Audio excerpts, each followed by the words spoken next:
Donc voilà, je vous filme mes dernières heures au cas où. Devinez qui n'a pas eu le temps de vlogger aujourd'hui. Oh, pas assez de temps. A fool could leave the sky, there's nothing. I sit on the fields and hear the cheap beep beep blues from somewhere. My breath and light run together. In the sky I saw it and she gave me a single flower. I hope your future is warm and bright. In the meantime, brush your innocent hair.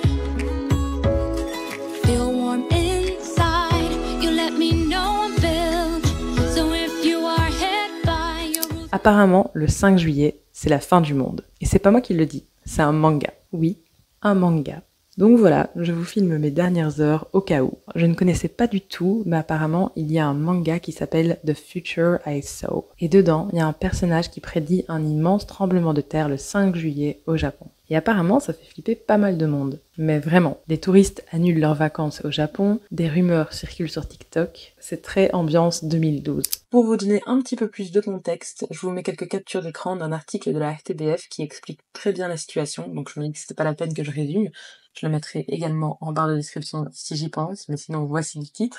Et ça resitue un petit peu donc le fait que l'autrice prévoit un séisme au Japon. Et un élément qui fait que ces prédictions, bien que ce soit des fictions, auraient un certain poids auprès du public, c'est que Mes Visions du Futur, c'est pas le premier manga de l'autrice en fait. Elle aurait publié plusieurs romans qui seraient des successions de rêves qu'elle aurait fait entre les années 80 et 90. Et en fait, elle se réfère à ces rêves qu'elle utilise pour ses romans comme des visions. Et un élément intéressant qu'on peut lire dans l'article, c'est celui-ci. Donc je cite: pourtant, le manga intrigue. Sur sa couverture, dans le coin d'un des articles de presse, on peut lire « Grande catastrophe en mars 2011 ». Un titre qui fait écho au terrible séisme qui toucha l'archipel et mena à l'accident nucléaire de Fukushima. On peut donc comprendre la petite psychose qui se crée autour de ce roman, de ce nouveau roman je veux dire. Et du coup, bien que rien ne soit scientifiquement prouvé, ça crée quand même une psychose autour de tout ça. Au-delà de la simple psychose, tout ceci aurait des conséquences réelles sur le tourisme, mais je vous laisse lire ça plus en profondeur dans l'article. Alors, évidemment, c'est juste un manga. Paraîtrait que même l'autrice a dit que c'était une coïncidence. Et les scientifiques l'ont même confirmé, il n'y a aucune alerte sismique en cours. Comme quoi c'est vraiment ouf comme internet peut tout amplifier. Et franchement, c'est pas la première fois qu'on nous annonce la fin du monde. Spoiler alerte, on est toujours là.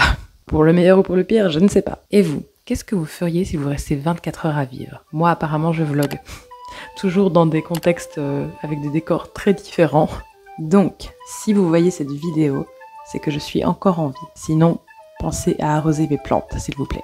C'était le Daily Vlog numéro 4, et demain, je recommence. Nouveau jour, nouveau concept, nouvelle aventure. À demain!